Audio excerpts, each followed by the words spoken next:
parmi nous aujourd'hui à ce troisième webinaire qui s'inscrit dans le cadre de la création de l'espace France Gestion que j'ai l'honneur d'animer.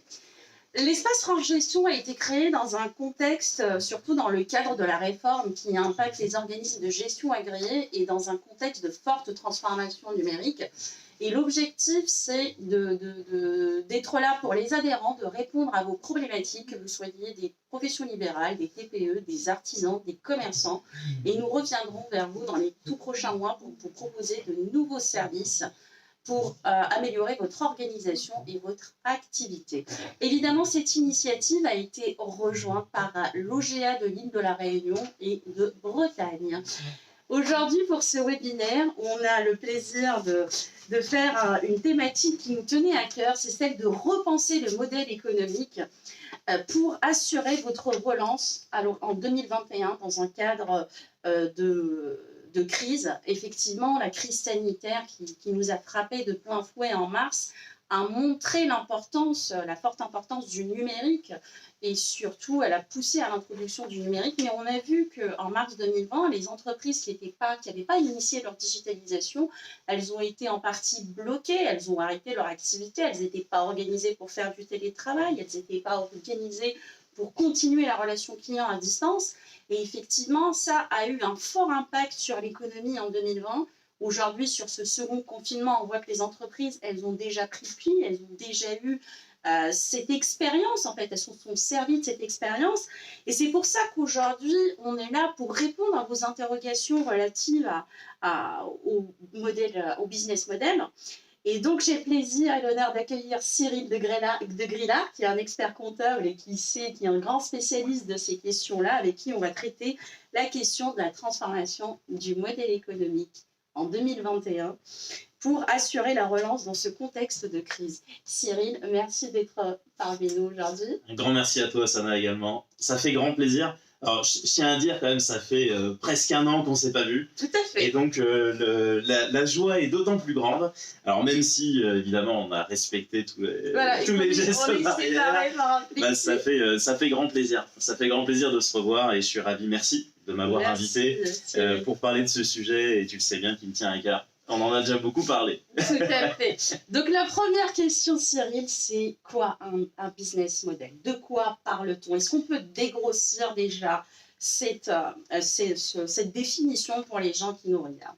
Ouais, tu as bien raison, Sana, parce que le business model, finalement, c'est de se dire que l'on imagine sa structure, sa société, son business à horizon 3 ans. Et en fait, c'est de se dire à quoi va ressembler ma structure dans 3 ans. Alors que l'on soit une profession libérale, une profession réglementée, un commerçant, un prestataire de services, etc., eh bien, il est extrêmement intéressant d'aller imaginer quelle va être la logique de mon activité à horizon 3 ans et quelle va être l'émotion que je vais pouvoir transmettre à mes clients à cet horizon de 2024. Alors, c'est important de bien distinguer ce que l'on appelle le business model et le business plan. Le business model, ça se passe avant le business plan. Le business model, c'est vraiment d'imaginer à quoi va ressembler mon activité de demain. La traduction française de business model, c'est modèle économique. Alors que le business plan, eh bien, c'est le plan d'affaires. Le plan d'affaires, c'est ce que vous allez montrer aux banquiers, à l'investisseur, etc., au niveau financier, non financier, les comptes de résultats prévisionnels, etc., etc. Donc là, on est avant cette histoire-là, on est avant le business plan, on est sur cette partie de business model. Alors, pourquoi c'est d'autant plus important en 2021 d'imaginer son business model? Eh bien, évidemment, vous l'avez tous remarqué, on est dans un environnement très instable et très incertain. Et eh bien, il va falloir tout de même qu'on arrive à se projeter. Et donc, ce que je vous invite à faire, là, c'est d'imaginer cette projection à horizon 3 ans, c'est-à-dire à horizon 2024. Alors, pourquoi 2024 ? Déjà, c'est un horizon moyen terme, on est à 3 ans, on n'est pas à 2 mois, on n'est pas non plus à 10 ans. Donc, 3 ans, on peut quand même imaginer se projeter. En plus de ça, en 2021, on dit 2024, bon, on imagine qu'on aura déjà eu certains retours de relance économique, on sera clairement dans une situation post-Covid, et de manière assez réaliste, je dois dire, il faut quand même qu'on imagine une bonne relance économique, un bon retour du business, un bon retour de l'entrepreneuriat à horizon 2024. Mais aujourd'hui, on est quand même encore en 2021, on est encore dans cet environnement particulièrement instable et particulièrement incertain. Et donc, comme on est dans cette situation-là, il va falloir qu'on imagine plusieurs scénarios. Un scénario peut-être plutôt pessimiste, plutôt neutre et puis plutôt optimiste. Donc ce business model, il va falloir l'imaginer selon ces 3 critères-là et surtout le mettre à jour régulièrement. C'est pas on le fait une fois en 2021 et puis on attend de voir en 2024 si ça s'est réalisé. Il y a à peu près 100% de chances que ça se passe pas exactement comme prévu. Donc l'objectif, c'est tous les 3 mois, tous les 6 mois, de revenir sur cette idée de business model et de voir au fur et à mesure comment ce business model va évoluer. Donc réajuster un peu les objectifs en fonction de la réalité Évidemment. Du terrain et en fonction aussi de la maturité de l'idée de l'entrepreneuriat, parce qu'on les connaît les entrepreneurs, les idées fusent, elles changent aussi au contact des clients, de la réalité du terrain. Tu me disais effectivement, quand on en parlait, le business model, en fait, on peut utiliser ce qu'on appelle le Canva, où il y a 9 cases. Et aujourd'hui, Cyril, moi, ce que j'ai envie que tu nous expliques, c'est surtout, merci déjà pour la définition, mais surtout, en fait, comment les personnes qui nous regardent, les TPE, les entrepreneurs, ils peuvent, en fait, se servir de cet outil-là pour que ce soit vraiment opérationnel et qu'ils puissent déployer leur stratégie. Et du coup, évidemment, il y a plusieurs cases, mais on va se focaliser sur certaines. Et j'ai envie de te parler de la première qui me tient à cœur, c'est celle du segment client.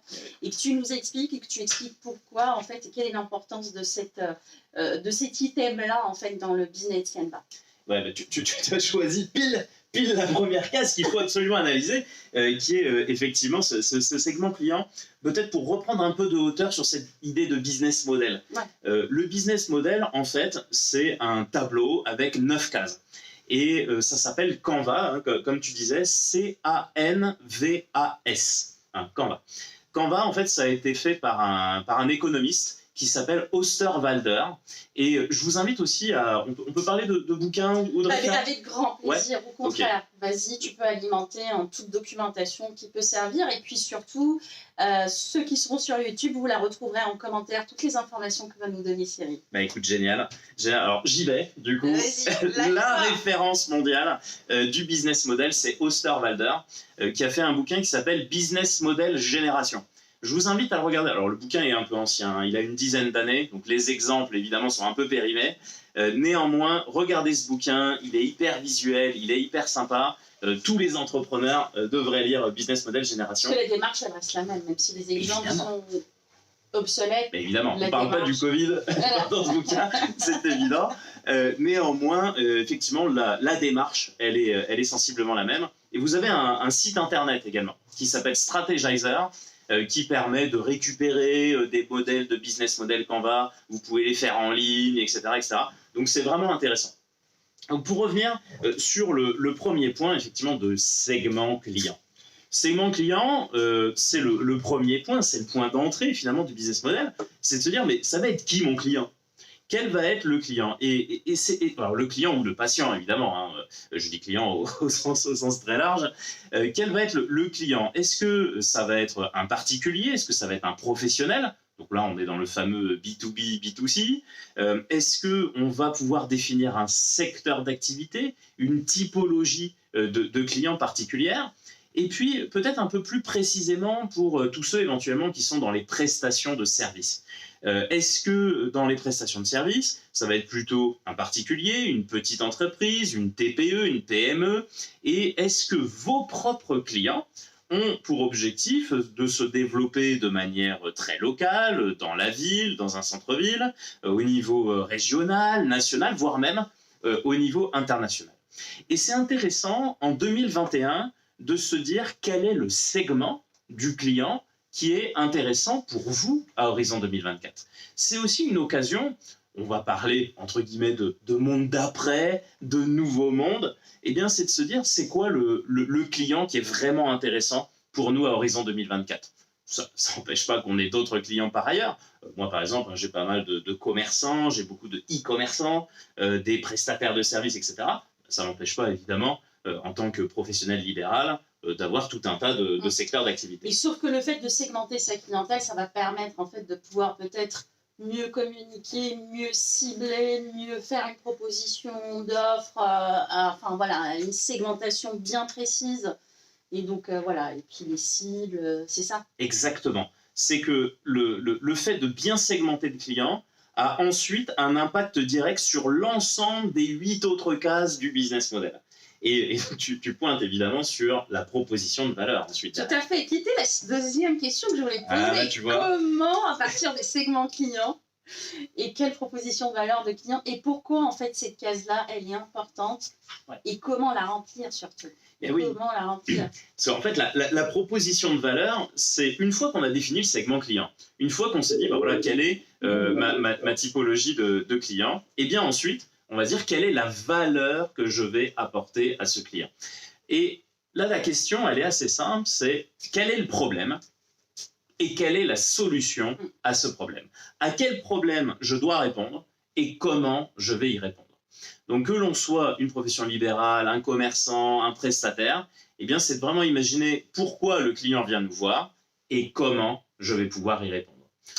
En d'autres termes, quel est le problème de mon client, quelque part le point de douleur que je vais enlever à ce client, bien sûr. Et quelle est la valeur ajoutée que je peux lui apporter sur ce petit segment sur lequel je travaille. Exactement. Et là, effectivement, si on arrive à voir un client et en fait lui enlever son point de douleur, on a tout gagné, quoi. Enfin... Et évidemment, et puis ça nous permet quelque part de nous différencier.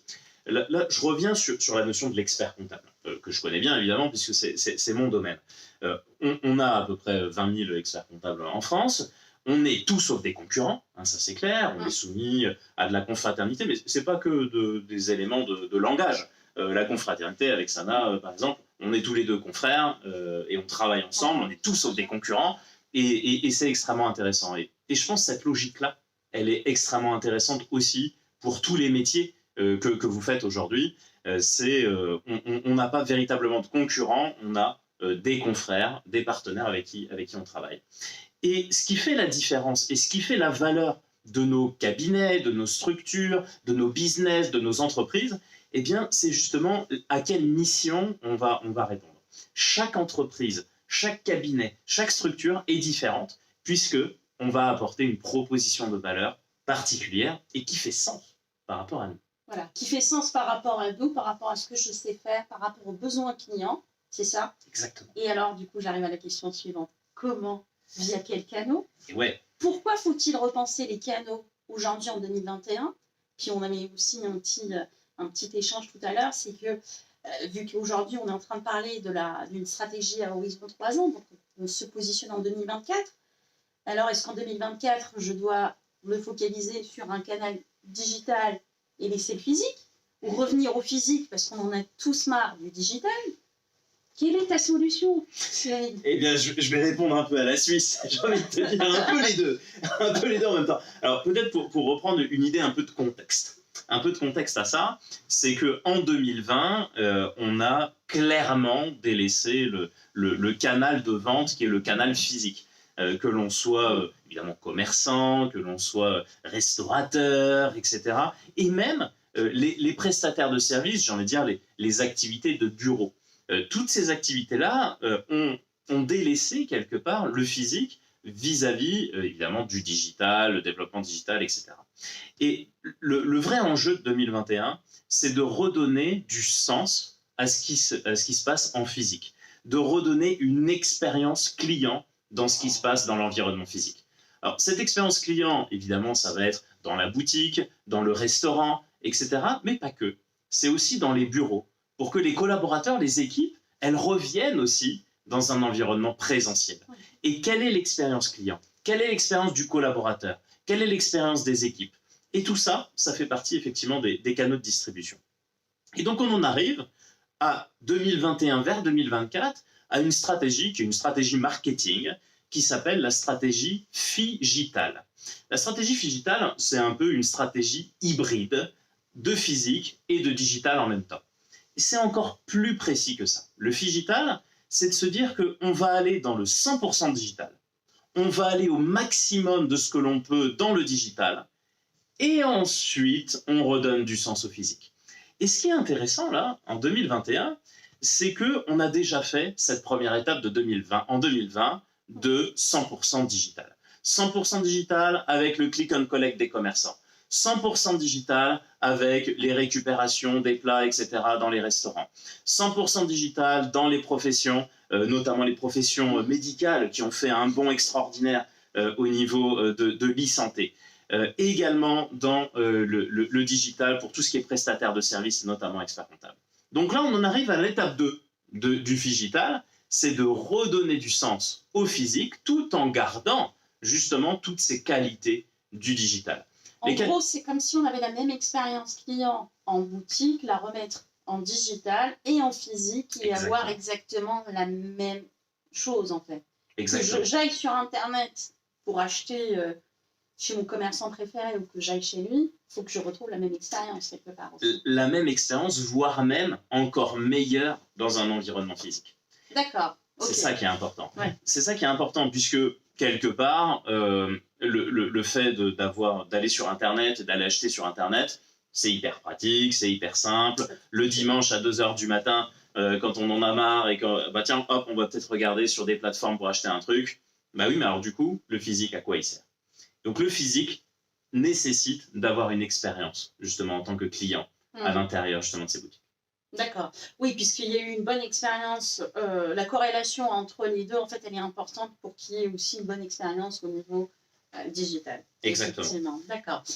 Et je rebondis juste sur la partie, justement, du digital, avec un point qui a fait une véritable révolution en 2020. Là, je parle plutôt pour les prestataires de services et peut-être un petit peu plus aussi pour les cabinets d'expertise comptable et les clients qui bénéficient de services d'experts comptables. C'est l'utilisation de ce qu'on appelle les plateformes collaboratives. La plateforme collaborative, c'est, pour donner quelques noms, hein, évidemment, c'est absolument pas commercial. Hein, on a par exemple Microsoft Teams, on a par exemple Slack, etc. etc. Donc ce sont des plateformes collaboratives. Discord, bien sûr, en fait partie également. C'est de pouvoir transformer l'espace-temps entre son entreprise et ses clients. C'est-à-dire qu'on peut travailler dans un espace différent avec un temps similaire ou un temps différent. Par exemple, avec une plateforme collaborative, eh bien, on peut travailler ensemble sur un tableau Excel tout en étant dans un espace complètement séparé.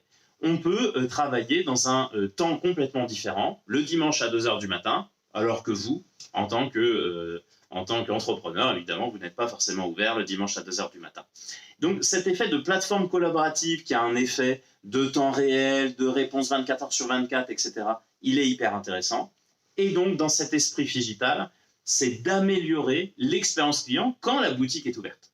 Quand je dis boutique, c'est boutique, bureau, lieu de convivialité, etc. etc. Donc cette notion de canal de vente, il est extrêmement intéressant. Et moi, je crois vraiment à ça. Je crois vraiment à ça que l'e-commerce va encore continuer à se développer là-dedans. Quand tu dis e-commerce, c'est tout ce qui est vente en ligne, hein, parce qu'on ne va pas parler qu'au site e-commerçant, ça peut aussi être un médecin qui va aller sur Doctolib, une profession libérale qui va mettre des plateformes collaboratives. Le tout, c'est d'avoir un espace numérique. Exactement. Okay. Tu as bien raison. Tu as bien raison de poser cette question. L'e-commerce, ce n'est pas que acheter sur des plateformes internationales de vente. Amazon par exemple. Amazon, Etsy, Cdiscount, hein, parlons quand même des sites français. Hein. Cdiscount, Le Bon Coin, la Fnac, etc. etc. Bah, c'est pas que ça l'e-commerce. Ouais. Hein, l'e-commerce, c'est ce qu'on appelle les marketplaces. Hein. Les marketplaces, les plateformes de marché, avec tous les noms qu'on vient de se dire là, mais pas que. C'est aussi de proposer des services. Tu parlais de Doctolib tout à l'heure, évidemment, est un service pour les professions médicales, qui est très utile actuellement, hein, clairement, hein, qui fait partie de nos nouvelles licornes. Hein, j'ai vu ça. C'est absolument génial. Soyons fiers de ça quand même. Hein. Et puis aussi, c'est des gens qui créent leur propre site e-commerce. Les propres sites e-commerce avec des moyens de paiement, avec des services spécifiques sur leur site, etc. Tout ça fait partie, effectivement, du monde de l'e-commerce. D'accord. Effectivement, aujourd'hui, évidemment, dans un contexte numérique, que l'on soit une profession comme des médecins, où effectivement, un médecin, normalement, on va le voir en physique pour qu'il nous ausculte, et qu'on voit aujourd'hui, évidemment, il peut même y avoir des e-consultations, des choses comme ça. On est passé, en fait, en fonction du contexte, toutes les professions, demain, mis bout à bout, elles seront obligées d'aller vers le numérique et aller vers ce que tu appelles digital. Donc, à la fois physique et digital, parce que je te connais, donc je connais ta définition du mot digital. Hein, c'est la marque de fabrique de Cyril, pour ceux qui connaissent ça. Donc, effectivement, c'est ça. Et moi, ça m'emmène à ma 4e question, qui va être la relation client, du coup. Puisque si ma relation, elle peut être sur divers canaux, ce qui me permet, moi, mon médecin, si je suis demain à l'étranger ou je suis ailleurs, j'aimerais bien rester en contact avec mon propre médecin. Donc, c'est là où l'e-consultation a tout son sens. Et donc, tout cela s'est construit dans le cadre d'une relation client. Que conseillerais-tu aux TPE qui nous regardent concernant cette relation client, cet item-là qui est hyper important pour, je pense, tu me diras ce que tu en penses aussi, et pourquoi c'est un point fondamental pour toutes les entreprises, en fait, de soigner cette relation client. Ouais, je suis bien d'accord avec toi, hein, c'est extrêmement important. Et quand on dit relation client, c'est la stratégie de gestion de la relation client. Donc ça, c'est vraiment la question à se poser sur la relation client. Stratégie de la gestion de la relation client. Exactement, alors c'est un tout petit peu plus lent, mais néanmoins, c'est hyper important, parce qu'en fait, il y a deux options. Il y a deux options dans la stratégie de gestion de la relation client. C'est soit on fait ce que je vais appeler vulgairement du premium, c'est-à-dire premium, de la qualité, de la confiance, etc., etc. Et la deuxième option, c'est, entre guillemets, ce qu'on va appeler le low cost.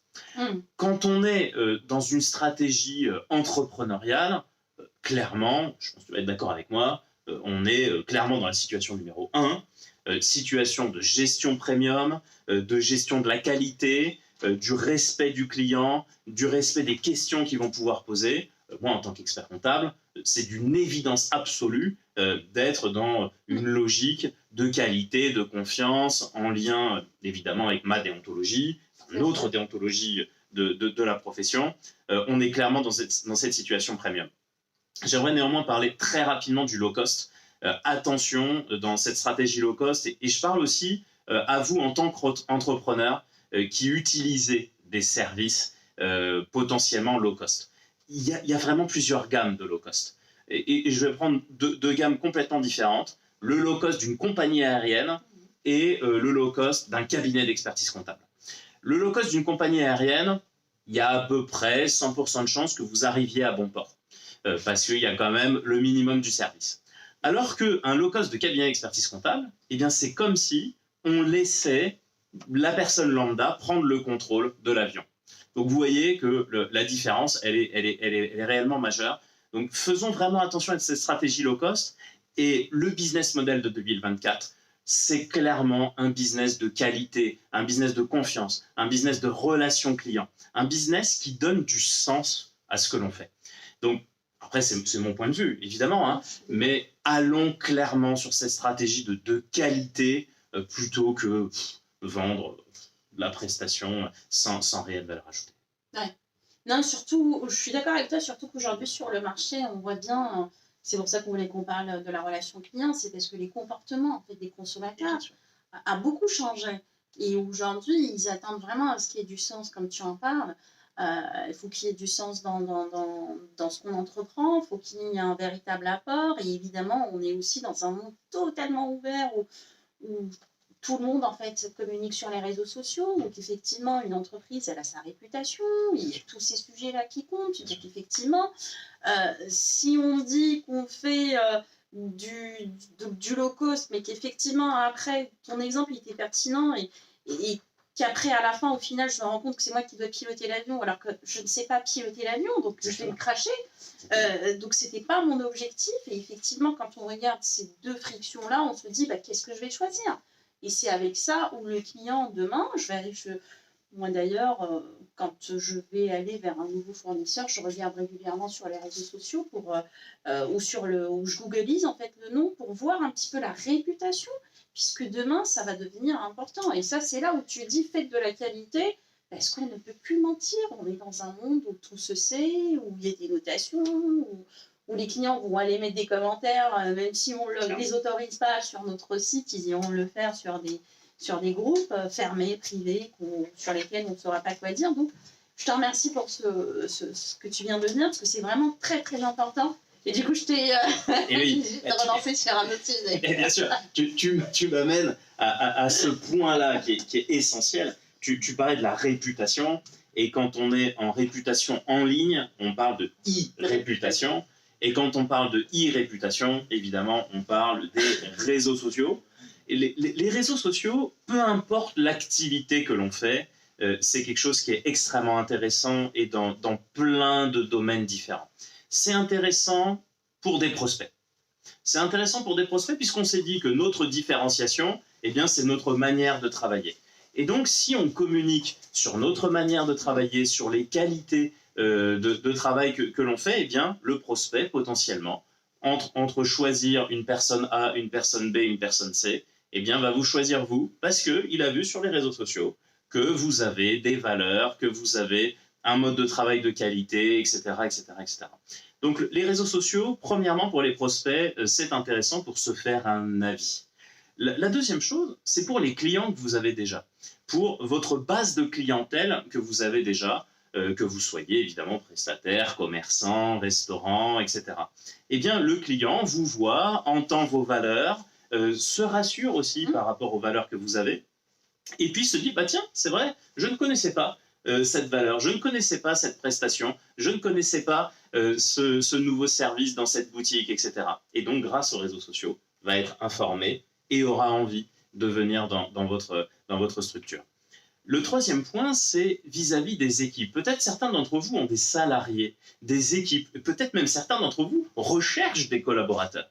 Eh bien, le fait de mettre en avant des valeurs de votre entreprise sur les réseaux sociaux, eh bien, évidemment, les collaborateurs existants sont en valeur également, et ceux qui souhaitent intervenir et venir dans votre entreprise, évidemment, ont cet impact-là également.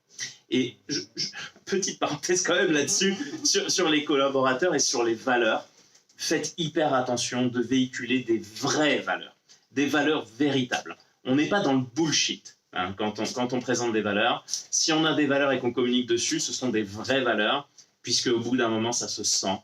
Si c'est fake, ça se ressent tout de suite, et ça fait un effet complètement inverse. Et ça part évidemment dans la dérision, etc. Et c'est évidemment pas l'objectif. Cyril, on a bientôt écoulé le temps oh là là, c'est avant pas de passer possible. aux questions, mais du coup, j'ai quand même envie de te poser une dernière question avant de te libérer par rapport à la structure de coût. En tout cas, on est toujours dans le business Canva, puisque je pense que c'est important aussi que les internautes sachent comment, à partir de tout ça, définir la structure de coût et quelle est l'importance en fait et le lien de tout ça en fait. Exactement. La structure de coût, donc là, on arrive dans une logique d'expertise hein, au niveau financier, au niveau comptable, etc. De toute cette logique et de toute cette émotion du business model, on arrive évidemment les éléments financiers, les éléments de ressources, quels vont être justement le chiffre d'affaires que vous allez pouvoir générer, et de l'autre côté, la structure de coût. Et dans cette structure de coût, il va y avoir plusieurs éléments. Déjà, le premier élément, c'est de se dire quels sont les coûts nécessaires, quels sont les coûts utiles, et puis quels sont les coûts qui pourraient nous donner un petit coup de pouce. Ça, c'est important dans un contexte de crise sanitaire, de bien faire la différence entre ce qui est absolument nécessaire et puis ce qui est utile, mais si on doit s'en passer, on s'en passera. Et le deuxième point, le deuxième conseil sur cette structure de coût, c'est de se dire que pour chaque coût, il y a une création de valeur. Donc, c'est pas juste de mettre des coûts les uns en face des autres, c'est de se dire, pour chaque coût, quelle est la création de valeur. Et du coup, là, on est dans un cercle plutôt virtueux par rapport à tout ce qu'on a dit, tous les items qu'on a choisis tout à l'heure. C'est que si je me concentre sur la proposition de valeur au client et que ma structure de coût, elle est aussi basée sur ça, basée aussi sur la bonne relation client, choisir les bons cadeaux en fonction du client que j'ai choisi, comment je l'ai segmenté dès le départ. C'est quoi? C'est l'équation gagnante? Mais bien sûr, c'est l'équation gagnante, c'est exactement ça. Bien résumé. D'accord. Merci beaucoup à toi, Cyril.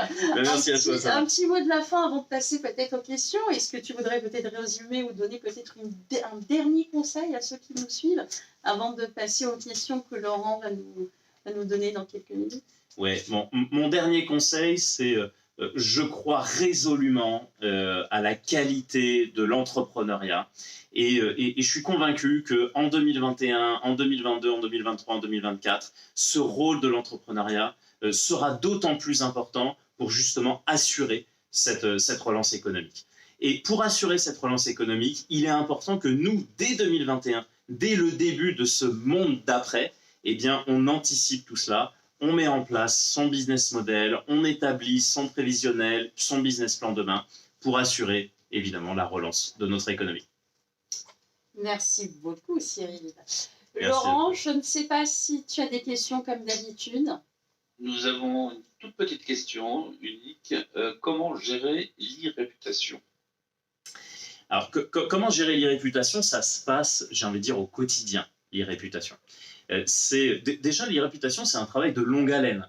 Il ne suffit pas de créer son espace sur LinkedIn, sur Facebook, etc. Et ça y est, on a une e-réputation, etc. Donc, c'est déjà quelque chose qui se passe sur le long terme. Et dans la gestion de l'e-réputation, peut-être un conseil, c'est de communiquer sur un canal assez dédié et assez spécifique. Pour donner mon exemple, je suis essentiellement, on va dire, sur LinkedIn, Twitter et Instagram. C'est vraiment les trois canaux sur lesquels je suis particulièrement. Sur LinkedIn, mon objectif est de communiquer sur l'entrepreneuriat. L'entrepreneuriat, le monde change, il faut y aller. Et si on imagine son business dans une positive attitude résolument bénéfique pour les entrepreneurs et les futurs entrepreneurs. Sur Twitter, je suis plus sur l'actualité. Alors l'actualité à la fois digitale et puis de nouveaux business, etc., etc. Et puis sur Instagram, j'ai plutôt la vision de mon métier de conférencier, où l'objectif est de montrer l'attractivité de ma profession, qui est la profession d'expert comptable. Et là, j'aimerais peut-être en parler rapidement. J'ai souvent des messages privés justement sur Instagram, notamment d'étudiants, même de parents, d'entrepreneurs, et qui me disent bah tiens, j'avais pas imaginé votre métier comme ça. Et ça me fait toujours énormément chaud au cœur de me dire bah, peut-être que quelque part, eh bien par cette communication, par cette e-réputation, on donne une envie, une clé de pourquoi pas se lancer dans l'entrepreneuriat, dans l'e-commerce et voire même dans les formations de la comptabilité. Et donc vraiment, pour répondre à cette gestion de l'e-réputation, imaginez bien le canal qui pourrait être intéressant pour les personnes qui vous regardent. Après, peut-être il y a une deuxième sous-question dans cette question, c'est comment gérer les likes, par exemple. Comment gérer les likes et les commentaires, qu'ils soient positifs ou négatifs. Tous les commentaires, il faut répondre. Ça, c'est absolument essentiel. Qu'ils soient positifs ou négatifs, on y répond. S'ils sont positifs, évidemment, on remercie. On est toujours dans un aspect de bienveillance. Hein. Il n'y a pas, on n'est pas nous sur les réseaux sociaux en tant que professionnels, hein, on n'est pas conspirationniste, hein, c'est pas du tout l'objectif du truc. Enfin, si on l'est, on a un autre compte, ouais, c'est ça que je veux dire. Sur notre compte pro, on est évidemment dans la bienveillance, dans le partage, etc., etc. Et donc ça, c'est si c'est positif, évidemment, on répond de manière bienveillante. Et si c'est négatif, eh bien, on va proposer d'échanger à nouveau. Si évidemment le commentaire est négatif à juste titre, on est désolé, on s'excuse, et puis pourquoi pas, on peut échanger, collaborer ensemble, travailler dessus pour améliorer la situation, etc. Et puis, par contre, ça peut être aussi un mauvais compte hein, qui est là pour... Justement, quand c'est des trolls, je ne réponds pas, Cyril. Mais exactement. Alors, quand c'est des trolls, c'est quand même intéressant de répondre en disant, eh bien, je ne vois pas de quoi vous parlez. Je te vois, ouais, toi, tu réponds quand même quand c'est des trolls, oui, je ne réponds pas. Oui, je réponds parce que, quelque part, cette information, elle est complètement fausse. J'ai l'impression d'avoir un homologue quelque part dans le fin fond du Texas et certains des fois m'écrivent à moi alors que c'est un restaurant dans le Texas, un truc mais qui n'a rien à voir avec moi, mais vraiment rien. Bah, du coup je réponds en disant bah écoutez non, je ne vends pas des burgers au fin fond du Texas, désolé, je suis un cabinet d'expertise comptable. Bon, bah ok, bah peu importe. Peut-être que quelqu'un va voir le message et puis dire ah oui bon effectivement c'est n'importe quoi. vois. Donc c'est quand même intéressant de pouvoir répondre, à part évidemment si c'est une énorme bêtise, hein, évidemment dans ce cas-là.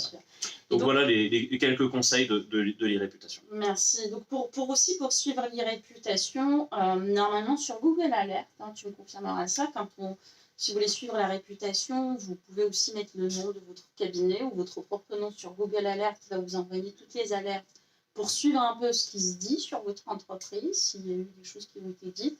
Il y a Corporama aussi, il me semble aussi, qui font aussi les études sur l'e-réputation qui peuvent être un peu plus, parce que ce qui vous a dit Cyril, c'est comment la gérer vous-même, mais vous avez des outils qui vous permettent juste de suivre un petit peu les informations et d'analyser un peu comment on peut, comment ça peut être perçu par les autres, nos comportements, parce que c'est bien aussi de pouvoir les contrôler de temps en temps.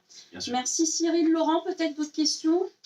Une petite dernière question. Comment répercuter les coûts supplémentaires liés à un nouveau e-service sur le chiffre d'affaires et comment faire passer le message au client? Par exemple, plateforme collaborative du cabinet au service des clients.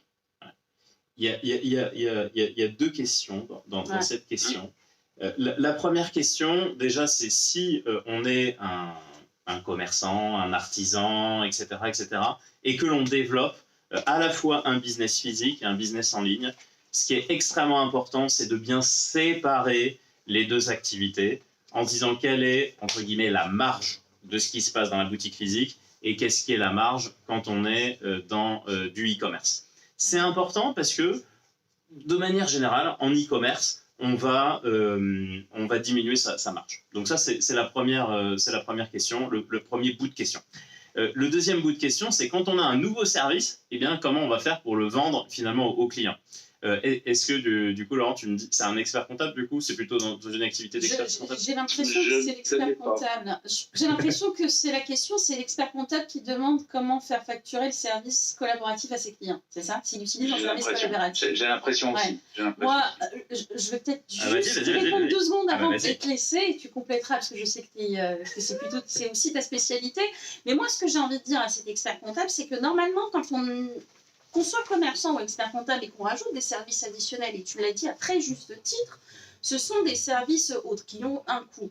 Ce coût-là, effectivement, généralement, si vous le faites en ayant analysé et vu tout ce que vous a dit Cyril dès le départ, dans un cadre d'une stratégie, d'une réflexion, d'une proposition de valeur, en face, il y a des revenus qui vont arriver forcément, puisque de toute façon, satisfaction du client, ça voudrait dire que si je mets un espace collaboratif à mon client, je vais quelque part satisfaire un certain nombre de ses besoins. Donc forcément, notamment derrière, dans l'immédiateté, et derrière, je vais pouvoir cerner ses besoins et y répondre de manière proactive. Et c'est là, en fait, où je vais récupérer mes revenus, quelque part, pour moi. Complètement. Il y a deux impacts à ça. Le premier impact, c'est l'impact du temps. Le temps que vous gagnez grâce à cette plateforme et le temps que vous allez faire gagner aux clients avec cette plateforme. Et pour parler de la plateforme collaborative, par exemple, ça nous fait gagner du temps, et soyons complètement honnêtes là-dessus, puisqu'on gagne évidemment le temps de collecte, de classement de doc, etc., etc. Et côté client, il gagne du temps aussi. C'est plutôt que pendant 1 an gérer un classeur, etc., eh bien, il va pouvoir au quotidien déposer ces éléments. Et ce qui va être facturable, pour parler de facturation réelle à la fin, eh bien, ça va être le service qui arrive aussi après. Le service qui arrive après, c'est par exemple de faire non plus des restitutions 5 mois, voire 6 mois après la date de clôture, mais de le faire à N+15. Ben oui, si vous donnez vos documents tous les jours quasiment, eh bien, votre comptabilité, elle est à jour. Et là, évidemment, c'est facturé. Et on va facturer par rapport aux besoins. On peut facturer la plateforme avec un certain montant. On peut dire qu'on augmente les honoraires pour un certain montant, puisque ça augmente la valeur de la prestation. Mais la valeur, elle arrive encore après, je pense. Je pense qu'il faut quand même, au regard de tout ça, quand on décide de se structurer soi-même pour se mettre des outils pour répondre à un besoin client, mais un besoin interne de structuration, le coût ne doit pas être porté au client. Quand le coût il est porté au client, c'est qu'il y a une proposition de valeur. Comme tu l'as dit tout à l'heure, face à chaque revenu, il faut qu'il y ait une proposition de valeur. Donc, si je te mets juste une plateforme dans laquelle tu vas me déposer les éléments et qu'il n'y a rien, je suis client, hein. C'est toi mon expert comptable. Ça me gênerait, Cyril, de te payer 10% de plus si tu ne me montres pas la proposition de valeur. Exactement. Et c'est là où j'ai beaucoup aimé ton exposé de tout à l'heure, c'est que si on se focalise justement sur cette notion-là, pour moi, c'est ça en fait le plus important. Si tu as la proposition de valeur, en face, le client va être prêt à payer parce qu'on aurait analysé la structure de coût, la dernière question à laquelle aussi tu nous as tout expliqué. Et donc, effectivement, c'est pour ça que du coup, tu rentres dans les clous. S'il n'y a pas de proposition de valeur, il n'y a rien du tout, il y a juste un outil que j'ai acheté et que je me dis, bah, comme il me coûte cher, j'ai envie de le répartir sur tous mes clients, moi, personnellement, je trouve qu'on a tout loupé et on n'est pas du tout dans tout ce que tu nous as expliqué depuis. Complètement. Complètement. C'est ce qui se vend, c'est ce qui augmente la valeur. Voilà. Okay. Merci beaucoup, Cyril. Et merci à toi. Laurent. C'est bon. C'est bon. Super. Ben, merci à tous. Merci un grand merci à tous. Ouais, et surtout, merci à toi. Et ben, merci à toi. Et merci pour toutes tes réponses. Merci pour tes questions, du coup.